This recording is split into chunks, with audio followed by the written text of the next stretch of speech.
Хай, үгүй байна. За өнөөдөр би та нартай хунтнуурын талаар ярьж өгөх гэж байна. За би өөртөө бичсэн байгаа. Эндээс нь жоохон хараад явна. За хунтнуур балет нь 3 бүлэгт 4 үзэгдэл балет. За хөгжмийн зохиолч мэдээж Пётр Ильич Чайковский. Цомнолыг Бегжев Гельцер гэж хоёр хүн бичиж байсан. За тэгээд хамгийн анх 1877 оны 2 сарын 20-нд Москва хотын Большой театр гэж ярьдаг их театрт тавигдаж байсан. Гэтэ энэний тавилтыг нь тавьсан хүн болохоор Рейзингер хүн гэж хүн байсан. Гэтэ энэ тавилт маань амжилтыг олоогүй. Тэгээд 1894 онд Лев Иванов зөвхөн 2 дугаар үзэгдлийг 1894 оны 2 сарын 17-нд зүгээр нэг концертод үзүүлсэн байдаг. Тэгээд энийгээ дараа жил нь буюу 1895 оны 1 сарын 15-нд Мариинский театрт харин яг үзүүлсэн. Одоо энэ тоглолтын амжилтыг олоод одоо бид бүхний мэддэг хунтнуур явж байгаа байх нэ. За тэгээд энд болохоор Лев Иванов 2 дугаар үзэгдэл, 4 дугаар үзэгдэл яг хунгийн хэсгүүд тэгээд Венгерский Унгар бүжиг тэгээд бас нэг бүжгийг хариуцж дэглэсэн байдаг. Үлдсэн нэг 3 дугаар үзэгдлийг болохоор Мариус Питипа дэглэсэн байдаг байх нэ. За тэгээд мэдээж гол дүрүүд маань Одетта тэргүүн хүн гэж ярьдаг гүнж байж байгаа. Одоо хүн болцсон охин маань байгаа. За ханхүү Зигфрид мэдээж тэгээд хорон санаат ид шидтэй хар шувуу Ротборт, түүний охин Одилия, хатан ээж маань ханхүү Зигфридийн ээж хатан ээж шүү. Тэгээд ханхүү хүмүүжүүлэгч Вольфганг гэж гол яг бичигддэг дүрүүд эднэр байгаа. Гэтэ манай афиша буюу дүрийн танилцуулга дээр балетын техник талаас арай хэцүү дүрүүд гэж үздэг 3 том хүн, 4 жижиг хүн, 3 бүжиг буюу pas de trois, алиа салбтай маань энэ ч бас бичигдэнэ. Алиа салбтай бичдэг. Эднэр нь болохоор яг балетын техник талаас гэх юм уу арай юм корифей дүрүүдтэй ордог болохоор эдэн дүрүүдийг афиша дээрээ бол бичдэг. За дөрвөн танилцуулга иймэрхүү байлаа. За нэгдүгээр үзэгдлийг ярээ. Нэгдүгээр үзэгдлийн урталт яг юу болсныг хальт харуулсан хэсэг байдаг. Одоо оршил хэсэг гэж ярих юм уу? Гэтэ өвөртөөрөө маань уг нь бол оршил хэсэг. Тэгэхээр энэ хэсгийг одоо яг юу гэж хэлхийг мэдэхгүй байна. Гэхдээ нэг хэсэг байдаг. За тэр маань хөшиг нэгтгэд үзэсгэлэнт гүнж Одетта маань яг хүн төрлөөрөө одоо ордны бөхчм байдлаас гарах гад ч юм уу агаараа амсгалах гад ойлоо яваад цэцэг түүж идэг. За гэтээ яагаад ганцаараа явсан юм мэдгүй. Уг нь гүнжнэрт тусалдаг хүн байдаг л байсан байлгүй дээ. Гэтээ ганцаараа явж идэг заяа. Тэгээ явж агаад Ротбортын эзэмшил нутагт орсон байдаг. Тэрийг мэддэггүй. Тэгээд тэрийн Ротборт буюу нөгөө хорон санаатай хар шувуу маань хараад Одиттаг маань хон шуу болгож хувиргаад нууранд төгөлждөг. За энийг та бүхэн маань яг манай балетаас яг харж болно. Яг хон шуу болгоод араас нь хөдөлтөөд аваад оронгууд нь цаана араар нь яг эргээд хон шуу гэд хөвөөд явдаг юм тэтэмтэй. Тэр маань Одетта байх нэ. За энэ хэсэг ийм ерөнхийдөө жоохон харанхуй хэсэг дээр яваад өнгөрчдөг. За харин нэгдүгээр үзэгдэл маань эхлэхэд гэрэл өгөөд алиа салбартай маань өсөрч эхэлдэг. За нэгдүгээр үзэгдэл болохоор юуны тухай гэхэлэр ерөнхийдөө ханхүү Зигфридийн насан туршны баярыг тэмдэглэж байгаа тийм баярт үйл явдал байгаа. Үеийн нөхдүүд, найзууд нь ирсэн ордны гадаа сааданд тэмдэглээд байж идэг. За тэн дээр мэдээч тэрэнд үнчээр олон жил хамт байсан алиа салбартай өсгөж хүмүүжүүлдэг өвгөн Вольфганг. За тэгээд үеийн нөхдүүд нь ирээд бүгд бүжиглээд баярлаад баяр найраа тэмдэглээд байж идэг. Дараа нь энэ баяр дээр нь мэдээж хатан ээж ирж хүүдээ хайртай хүүдээ бэлэг өгнө. Төрс өдрийн минь түргээд бэлэг өгнө. За бэлэг нь юу өгдөг вэ гэхээр Зигфрид маань угаасаа ан гөрөө хийх дуртай. Тийм болохоор ном сум бэлгэлдэг.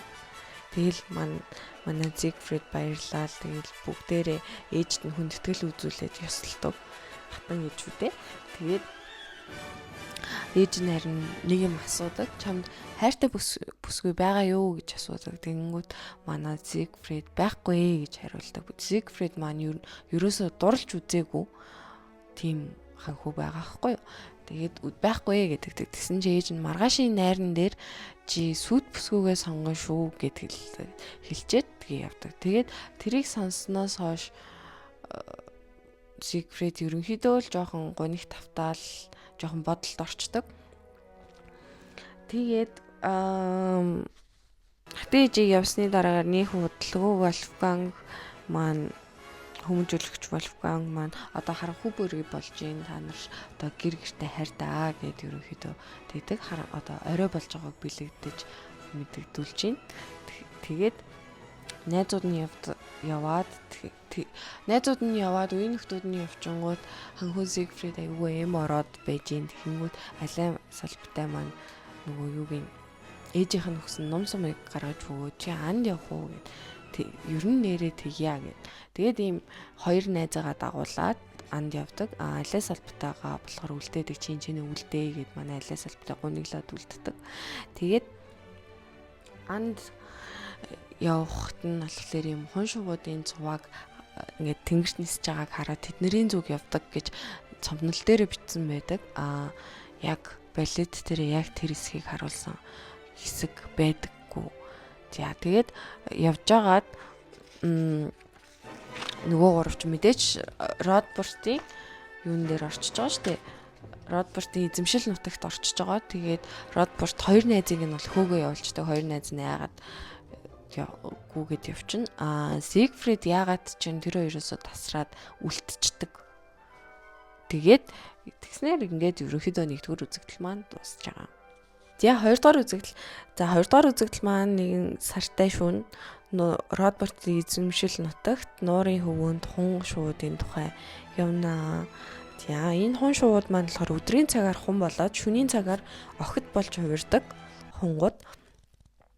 Энэ охидыг ерөнхийдөө бүгднгийн Родбурт хорон санаатай болохоор ингээд хун шувуу болгоод хувиргаад яатсан хараацсан байгаа гэсэн. Тэгэхээр Одета маань тэдний нэг болчихж байгаа. Гэтэ Одета маань болохоор гүнж болохоор титэмтэй байдаг. За тэгээ хоёрдугаар үзэгдэл эхлэхэд яг Одетагийн гараанаас эхэлдэг. Одета маань яг ингээд хун шувуунаасаа хүн төрөлтөө би нэг юм Оросын нэг тийм ерөнхий балет мастрийн аль театрын мэдхгүй байна. Нэг тийм юу үтсэн байхгүй. Тэгээд аюу гоё тайлбарлсан байсан яг энэ Зигфрид Одета хоёрын уулзт хэсэг. Тэрнээсээ ингээд жоохон оруулаад яриад өгье. Одета маань хун шувуунаасаа гараад дэж байгаа ч одоо энэ чинь ингээд нөгөө орой болж байгааг өмнөх үзэгдэл дээр Вольфганг маань ингээд орой болж байна гэр гэртээ харьцгаа гэдэгцэн шүү дээ. Тэгэхээр одоо энэ шувууд маань хүн төрөл рүүгээ шилжиж байгаа үе байгаа байхгүй юу? Яг ингээд хунгаар нь байгаад нь биш. Мэдээж ингээд Зигфрид ч бол нэг хунд дурлахгүй шүү дээ. За тэгээд Одета маань хун шуунаас хүн төрөлтөө шилжиж байгаа ч ингээд усны тусгалд гунигтайгаар өөрийгөө ингээд хараад усны тусгалд харангуут ингээд тэр чинь бас яг Одета хүн төрлөөрөө биш жоохон ингээд хун төрлөөсөө ингээд үдэн үлдсэн гар марнууд арай шилжээгүй ч юм уу нэг тиймэрхүү байгааг хараад ингээд гуниглаал тэгэл эн тэндээ байгаа ингээд үдмүүдийг ингээд гар мараасаа ингээд салгаж малгал тэгж байгаа гэсэн үг байгаа байхгүй ганцаараа гунигтай. Тэгээд одоо ингэж мэнгэж байгаа хөдөлгөөнүүд чи ерөнхийдөө ингээд нулимсаа нуурын услуу ингэж унгааж байгаа хөдөлгөөнүүд гэж тайлбарласан байсан. Тэгээд ингээл гар марандаа ингээл хурж ядал тэр нь ингээл дээр нэгаа үд мүдийг ингээл өөрөөсөө ингээл салгаал амар гонигтай тэр чинь ингээд гүнж байжгаад хум болцсон, шуу болцсон, хараагдсан. Энэ хараалаас зөвхөн ингээд цэвэр ариун хайрл ингээд салгана гэд бүр амар байж боломгүй барыг салгахад хэцүү тийм хараалаар хараагдсан байгаад байгаа. Хөрх юм. Тэгээд гониглаад эм ороод ингээл юу гонигтэй юугаа өөрийгөө нуурын усны дах тусгалт хараад ингээд гонигтай байж ийсэн чинь усны тусгалт нэг эрэгтэй хүний дүрс харагдан. Тэгэнгүүт мэдээч хүн ааштай юу эрэгтэй хүн бэ гэд. Тэгээд тэр мэдээч манай ханхүү Зигфрид. Тэгээд Зигфрид болохоор тэрийг харуулах гэж нэг яахгүй аюугүй сонирхож харна. Яа тэгэхээр тэр чинь ингээд хүн болж эхэлж байгаа, хувирч эхэлж байгааг нь харсан. Тэгээ энэ бол яг энгийн хон шуу биш вэ? Энэ яг энгийн үзэгдэл биш вэ гэдээ аюу сонирхож харна. Одета маань болохоор амар айсан, айдастай. Тэгээд урд нь ингээд ойд явж байгаад эрэгтэй хүнтэй таарад тэгээд тэр нөөрийг нь хум болгоцсон. Тийм болохоор ингээд ерөнхийдөө эрэгтэй хүнд итгэхгүй аюу айгаад сандраад тэнцэн цутгаж үзээл Зигфрид араас нь хөөгөөл барьж аваад бөө юм болол барьж авах гал бөө юм бол эцсийн мөчүүд ингээд барьж авдаг юм гарнаас нь татаад ингээд барьж авдаг байхгүй. Тэгээ тэрийг болохоор тайлбарлахдаа ер нь гарнаас нь биш хувирч дуусаагүй байгаа далавчнаас нь ингээд татаад өөрлөгөө харуулад яг ингээд хоёр гараараа өөдөөс сөөдрөө ингээд бариад харалцдаг. Яг ингээд зог тусаад яг ингээд харалцдаг шүү дээ. Яг тэгдэг хэсэг байдаг. Тэнчэнээс бүх юм эхэлдэг гэж байгаа. Тэнчэнээс ингээд яг дурлалцаад яг нэгэндээ ингээд амар юм гүн мэдрэмж өгөөд ч юм уу тийм хэсэг нь байгаа байхгүй юу. Тэгээд тэнгүүд ингээд Одеттагийн зүрхэн чичрэл ингээд сандраал тэрийг гэтээ мэдээж биеэрээ харуулах тэр чинь ингээд ямар биеэр салбагнаад хэлтэй биш тэгдэггүй. Тэрийг тэр ингээд сандарсан зүрхэн чичирсэн тийм юм нэг дурлсан тийм мэдрэмжийг авсан мэдрэмжийг хөдөлгөөнийг болохоор хөлийн падбүрэ хөдөлгөөнөөр үзүүлдэг гэж ингээ яг зог тусаад янгуутлаас ингээ жижигэн падбүрэ дараа нь хийж эхэлдэг. Тэр нь ингээ Одеттагийн тэр зүрхэн чичрээд ингээ сандраад ингээ тийм байдалд орж байгааг илэрхийлж байгаа гэж байгаамаа. За тэгээд тэнгууд нь Зигфрид Одеттаг өөрлөгөө татаал наашир би чамд ингээд чиний талаар юу бодож байгаа бүхнээ хэлье гээл тэнгууд нь Одеттаг гинт дахиад итгэхгүй юу лээ чи эрэгтэй хүчтэй ч гэдэг юм уу те одоо ингээд дахиад ингээд цутаж мухтаал бөө юм болол тэнгууд нь Зигфрид хамгийн эцсийн удаа гээд бүр ингээд өөрлөгөө бараг ингээд сүгдэд сууж агаад наашраа ингээд чи надад итгэж надад юу баслаа ярилтаа надад итгэлдээ би чамаа ингэж хамгаалж чаднаа гэдэг. Тэр үед нь харин Одетта ингэж итгээд жоохон тайвшраад нэр мэрээ хэлдэг ч юм уу те ингэж ойр зурдаг хилээд юмаа ярьж исэн чинь Родберт гарч ирнэ. Родберт гарч ирээл тэр хоёрыг салгаад Зигфридийг газар нутгаасаа хөөгөөд тэгдэг. Тэнгүүд гэтээ Родбертын тэр хэсэг ингээл хөгжим амар сүртэй ингээл бүр салхимал юугаар ч үгүй тэ өдөр даадлага юм шиг аян маяг зөхиож байгаа юм шиг тийм хөгжимтэй заяа. Та нарыг тэгж гоё мэдэрч сонсоор. Тийм цаанаас нь нуурын дээр хонгийн сүрэг ингээд гарч ирдэг. Тэгэл ингээл ийм урт ингээл зигзаг болоод ингээл явдаг. Тэнгүүд тэд нар маань бас яг ингэж шүн болцсон болохоор нуураасаа гараад эргэлүү гараад буцаад охтууд болж хувирдаг хэсэг гэж байгаа. Тэгэхээр хоёрдугаар үзэгдэл яг юм хонгууд биш байгаа байхгүй юу. Гэтэ охтууд болдог. Гэхдээ зүгээр юм хүний охтуудын хувцастай байхлаар тэр нөгөө хунт нуур гэдэг яагаад юу гэдэг хонгууд гэдэг хэсэг нь байхгүй болчихно. Тэгэхээр ингээд гар марнууд нь далавч болж хувирдаг болохоор ингэж дэгдэг гэсэн ерөнхийдөө тийм илэрхийлэлээр байдаг гэж тайлбарсан байсан. Зигфрид хаанаас ч гинт гараад ирдэг, гарч ирээд Одеттагаа гинт гараад ирдэг. Тэнгүүд нь нөгөө хунгууд маань бас айнштай ингээ хэрэгтэй хүн гараад ирсэн. Тэгээд ингээд хайгаад бүгд ингээд нүрээ нуудаг гэх юм уу ингээд нуугддаг. Гэхдээ бүр ингэж нуухгүй ингээд нуугдаад гэтээ бас жоохон сониучрахаж хараад одоо энэ бид нарыг бас аварчих ч хүн юм билүү нөгөө хараалаас бид нарыг судлах хүн юм болов гэл бас жоохон сонирхон. Зигфрид маань бол энэ дунд нөгөө Одеттагаа хайж байгаа. Одетта ингээд Одетта тэр хоёрыг чи Родборт салгаад Одеттаг оруулсан шүү дээ. Тэнгүүт энэ хунгууд донд Одетта маань байгаа ч юм билүү гэд нөгөөхийгөө хайгаад гараад ирдэг.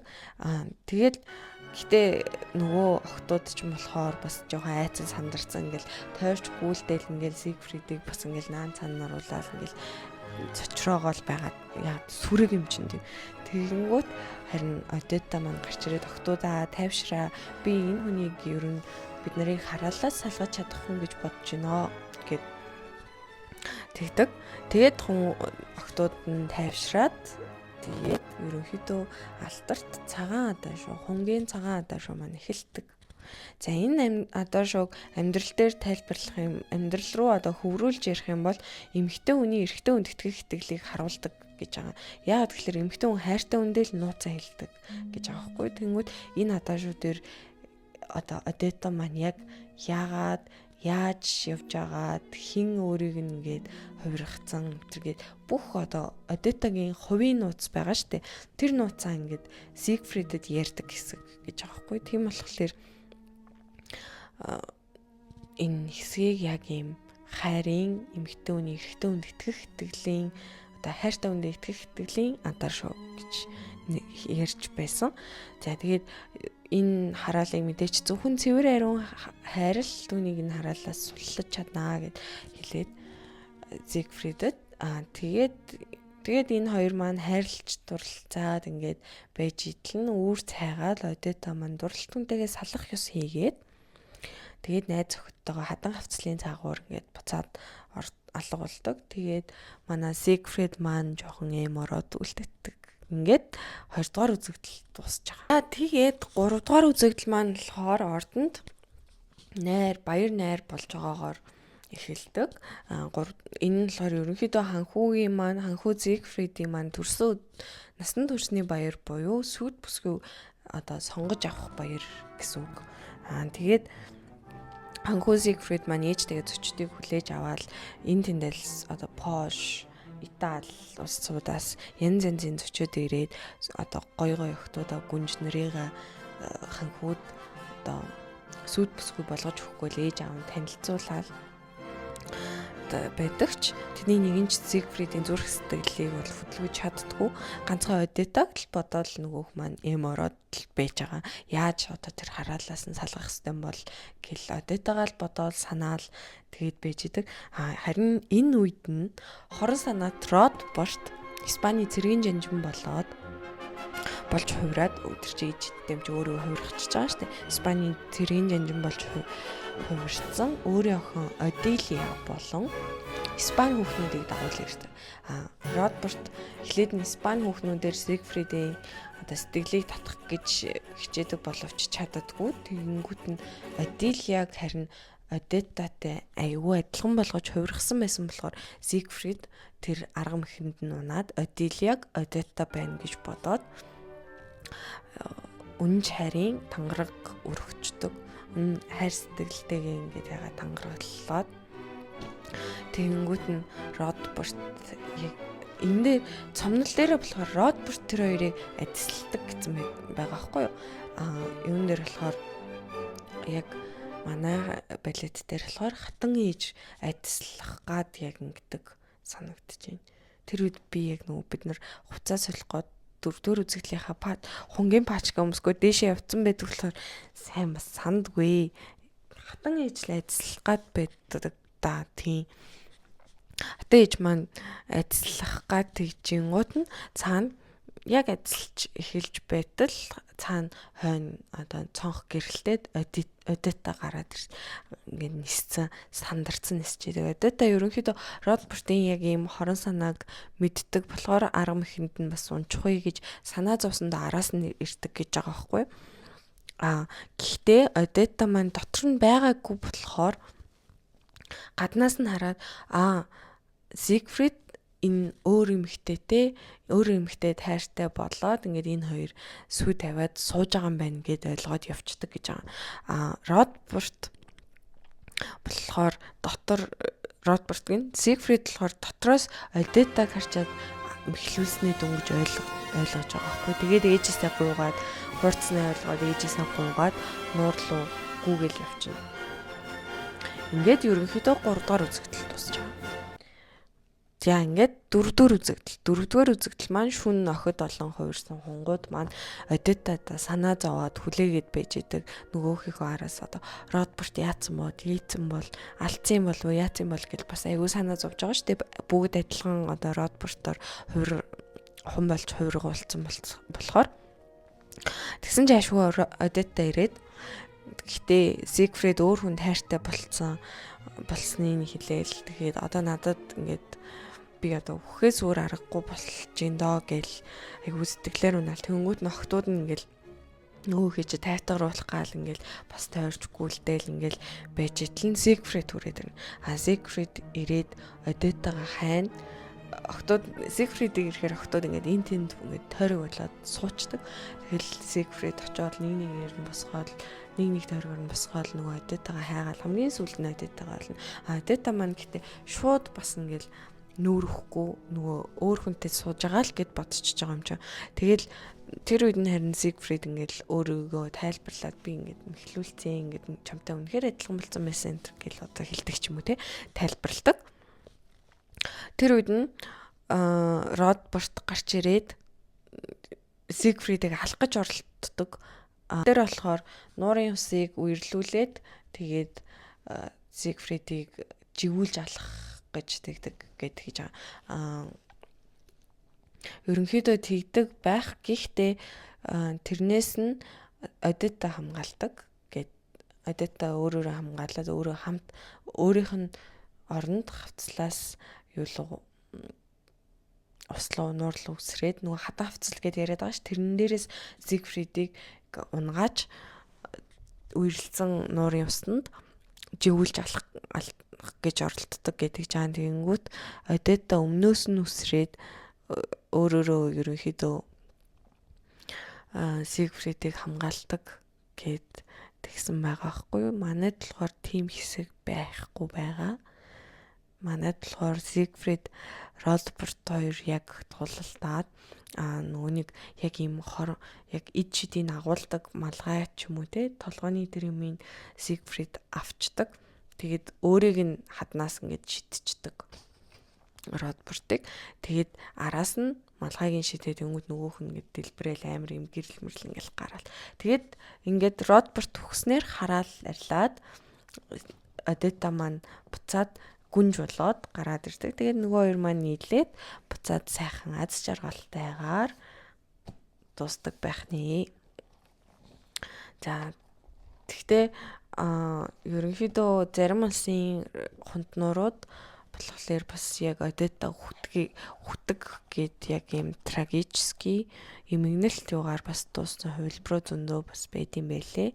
Манайх болохоор аз жаргалтайгаар манай хоёр нийлээд дуустдаг.